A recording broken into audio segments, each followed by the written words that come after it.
ನಮಸ್ಕಾರಗಳು ಸ್ನೇಹಿತರೆ. ಇಂದಿನ ವಿಡಿಯೋಗೆ ನಿಮಗೆಲ್ಲರಿಗೂ ಸ್ವಾಗತ. ಒಂದು ದಟ್ಟ ಅಡವಿಯಲ್ಲಿ ಬೇಡನೊಬ್ಬನು ವಾಸಿಸುತ್ತಿದ್ದನು. ಪ್ರಾಣಿಗಳಿಗೆ ಬಲೆ ಹಾಕುವುದು, ಅವುಗಳನ್ನು ತಿನ್ನುವುದು ಅವನ ದಿನಚರಿಯಾಗಿತ್ತು. ಹಾದಿ ಹೋಕರನ್ನು ಹಿಡಿದು ಅವರಲ್ಲಿದ್ದ ಅಲ್ಪ ಸ್ವಲ್ಪ ಸಂಪತ್ತನ್ನು ಕಸಿದು ಹಾಯಾಗಿರುತ್ತಿದ್ದನು. ಈ ರೀತಿಯಾಗಿ ತನ್ನ ಜೀವನವನ್ನು ಸಾಗಿಸುತ್ತಿರುವಾಗ ಒಂದು ದಿನ ಅನಿರೀಕ್ಷಿತವಾದ ಬಿರುಗಾಳಿ ಬೀಸತೊಡಗಿತು. ನಂತರ ಜೋರಾದ ಮಳೆ ಆರಂಭವಾಯಿತು. ತನ್ನ ಪ್ರಾಣವನ್ನು ಉಳಿಸಿಕೊಳ್ಳಲು ಆತನು ಬೇರೊಂದು ಜಾಗಕ್ಕೆ ಪಲಾಯನ ಮಾಡಿದನು. ಅಷ್ಟರಲ್ಲೇ ಆ ಬಿರುಗಾಳಿಯ ಬಲಕ್ಕೆ ಪಕ್ಷಿಯೊಂದು ಸಿಕ್ಕಿ ಹಾರುತ್ತಾ ಆತನ ಮುಂದೆ ಬದ್ದು ಬಿದ್ದಿತು. ಅನಾಯಾಸವಾಗಿ ದೊರೆತ ಆಹಾರವನ್ನು ಕೈಗೆತ್ತಿಕೊಳ್ಳುತ್ತಾ ಮುಂದೆ ಎಲ್ಲಾದರೂ ಬೇಯಿಸಿ ತಿನ್ನೋಣ ಎಂದು ಅದನ್ನು ಹಿಡಿದುಕೊಂಡೇ ಮುಂದೆ ಹೊರಟ. ಅಲ್ಲೊಂದು ವಿಶಾಲ ವೃಕ್ಷ. ಅದರಡಿಯಲ್ಲಿ ಕುಳಿತು ವಿಶ್ರಮಿಸಬೇಕೆಂದು ನಿರ್ಣಯಿಸಿದನು. ಅಂದುಕೊಂಡಂತೆ ಹೋಗಿ ಅಲ್ಲಿ ಒರಗುತ್ತಾನೆ. ಮಳೆಯಲ್ಲಿ ತೊಯ್ದ ಚಳಿಗೆ ನಡುಗುತ್ತಿದ್ದನು. ಆಗಲೇ ಬಿರುಗಾಳಿಯೂ ಕೂಡ ನಿಂತಿತ್ತು. ಸ್ವಲ್ಪ ನಿದ್ರೆಗೆ ಜಾರಿದ. ಆಗ ಆ ವೃಕ್ಷದ ಅಡಿಯಲ್ಲಿ ಕುಳಿತ ಒಂದು ಗಂಡು ಪಕ್ಷಿಯು ತನ್ನ ಸಂಗಾತಿಯ ಬರುವಿಕೆಗಾಗಿ ಅಳುತ್ತಾ ಸದ್ದು ಮಾಡಿತು.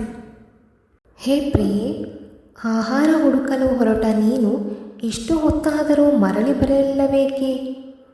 ನಿನ್ನನ್ನು ಹೊರತು ನನ್ನ ಜೀವನವಿಲ್ಲ.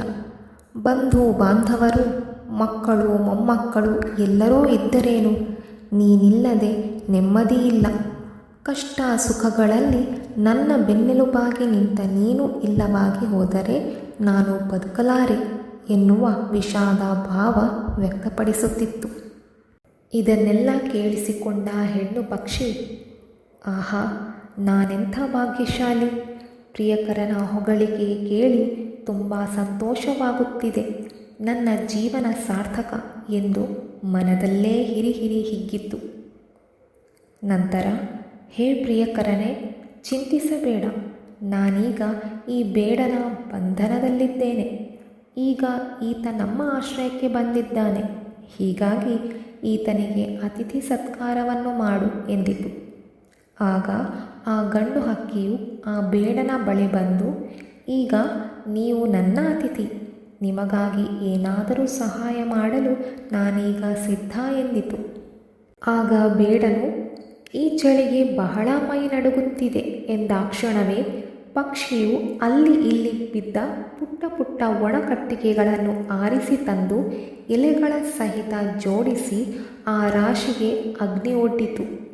ಕ್ಷಣ ಕಾದು ಆತ ನನಗೆ ಹಸಿವಾಗುತ್ತಿದೆ ಎಂದ. ಆಗ ಅದು ಒಂದು ಗಳಿಗೆ ಯೋಚಿಸಿ, ಪಕ್ಷಿಯು, ನಿಮಗೆ ಸಾಕಾಗುವಷ್ಟು ಆಹಾರ ನನ್ನಲ್ಲಿಲ್ಲ. ನಾವು ಮನುಷ್ಯರಂತೆ ಸಂಗ್ರಹಣೆ ಮಾಡುವುದಿಲ್ಲ. ಅಂದಿನ ಆಹಾರಕ್ಕಾಗಿ ಅಂದೇ ಹುಡುಕಾಟ. ಹಸಿವು ನೀಗಿದ ಮೇಲೆ ಸುಮ್ಮನೆ ಹಾಯಾಗಿರುವುದು ಅಷ್ಟೇ ನಮ್ಮ ಕೆಲಸ ಎಂದು ಹೇಳಿ, ಏನು ಮಾಡಲಿ ಎಂದು ವಿಚಾರಿಸುತ್ತಾ ಇರುವಾಗಲೇ ಅದಕ್ಕೊಂದು ಉಪಾಯ ಹೊಳೆಯಿತು. ಇನ್ನಷ್ಟು ತರಗೆಲೆ ತಂದು ಬೆಂಕಿಯನ್ನು ಹಚ್ಚಿತು. ಎಲೆ ಅತಿಥಿಯೇ, ಚಿಂತಿಸಬೇಡ. ಇದೋ ಈಗ ನಿನ್ನ ಹಸಿವೆಯನ್ನು ನೀಗಿಸಿಕೊ ಎಂದು ನುಡಿಯುತ್ತಲೇ ಬೆಂಕಿಗೆ ಹಾರಿತು. ಅವನಿಗೆ ಆಹಾರವಾಗಲು ಒಂದು ಕ್ಷಣ ತಡ ಮಾಡಲಿಲ್ಲ. ಇದನ್ನು ಪ್ರತ್ಯಕ್ಷ ಕಂಡ ಬೇಡನಿಗೆ ಪಶ್ಚಾತ್ತಾಪವಾಯಿತು. ಮನ ಕರಗಿತು. ಪಾಪ ಪ್ರಜ್ಞೆ ಮೂಡಿ ತನ್ನ ಬಗ್ಗೆ ತನಗೆ ಅಸಹ್ಯವೆನಿಸಿತು. ಆದರ ಆತಿಥ್ಯಕ್ಕಾಗಿ ತನ್ನನ್ನೇ ಅರ್ಪಿಸಿಕೊಂಡ ಆ ಪಕ್ಷಿಯ ಮುಂದೆ ತನ್ನ ದೋಷಗಳೆಲ್ಲ ಸಾಲು ಸಾಲಾಗಿ ನೆನಪಿಗೆ ಬಂದವು. ಆಗ ಆತ ತನ್ನನ್ನು ತಾನೇ ನಿಂದಿಸಿಕೊಳ್ಳುತ್ತಾ ದುಃಖಿಸಿದನು. ತನ್ನ ಪಾಪವನ್ನು ಅರಿತನು. ಆ ಪಕ್ಷಿಯ ದೆಸೆಯಿಂದ ಧರ್ಮದ ಹಾದಿ ಹಿಡಿದನು. ಜೀವನವನ್ನು ಸಾರ್ಥಕಗೊಳಿಸಿಕೊಳ್ಳಲು ಸತ್ಯ, ನ್ಯಾಯ, ಧರ್ಮವೆಂಬ ಶ್ರೇಯಸ್ಕರ ಹಾದಿಯಲ್ಲಿ ನಡೆಯಲು ಪಣತೊಟ್ಟನು. ತನ್ನ ಪತಿಯ ತ್ಯಾಗ ಬಲಿದಾನಗಳಿಗೆ ಮಾರು ಹೋದ ಹೆಣ್ಣು ಪಕ್ಷಿಯು ಆತನಿಲ್ಲದ ಸಂಸಾರ ನನಗೂ ಬೇಡ ಎಂದು ಆ ಬೆಂಕಿಯಲ್ಲಿಯೇ ತಾನೂ ಜಿಗಿದು ಪ್ರಾಣ ಬಿಟ್ಟಿತು. ತಕ್ಷಣವೇ ಸುಂದರ ವಿಮಾನವೊಂದು ಬಂದು ಪಕ್ಷಿಗಳೆರಡನ್ನು ಸ್ವರ್ಗಕ್ಕೆ ಕರೆದೊಯ್ಯಿತು.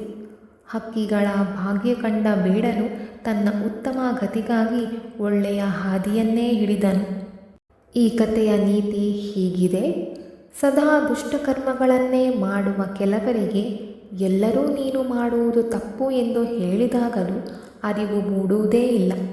ಸ್ವತಃ ತಾವೇ ಮನಪೂರ್ವಕವಾಗಿ ಕೆಟ್ಟ ಕೆಲಸ ನಾನು ಮಾಡಬಾರದು ಎಂದು ಸಂಕಲ್ಪಿಸಿದಾಗ ಮಾತ್ರ ಆತ ಉತ್ತಮ ಪೌರನಾಗಲು ಸಾಧ್ಯ. ಮನಪರಿವರ್ತನೆಗೆ ಕೆಲವೊಮ್ಮೆ ಸ್ವತಃ ಘಟನೆಗಳನ್ನು ತಾವೇ ಅನುಭವಿಸಿದಾಗ ಅಥವಾ ಇನ್ನು ಕೆಲವೊಮ್ಮೆ ಇತರರ ಬದುಕಿನಿಂದ ಪಾಠ ಕಲಿಯುವುದಕ್ಕೆ ಸಾಧ್ಯವಿದೆ. ಬೇಡನು ಆ ಪಕ್ಷಿಯು ಮಾಡಿದ ತ್ಯಾಗದಿಂದ ಒಂದು ಕ್ಷಣದಲ್ಲಿಯೇ ಮನಪರಿವರ್ತನೆಯಾಗಿ ಸನ್ಮಾರ್ಗದಲ್ಲಿ ಮುನ್ನಡೆಯುವುದಕ್ಕೆ ಪ್ರೇರೇಪಣೆಯಾಯಿತು. ಇಂದಿನ ಈ ವಿಡಿಯೋ ನಿಮಗೆ ಇಷ್ಟವಾದಲ್ಲಿ ತಪ್ಪದೇ ಲೈಕ್ ಮಾಡಿ, ಶೇರ್ ಮಾಡಿ ಹಾಗೂ ಈ ಚಾನಲ್ನನ್ನು ಸಬ್ಸ್ಕ್ರೈಬ್ ಮಾಡಿ. ಧನ್ಯವಾದಗಳು.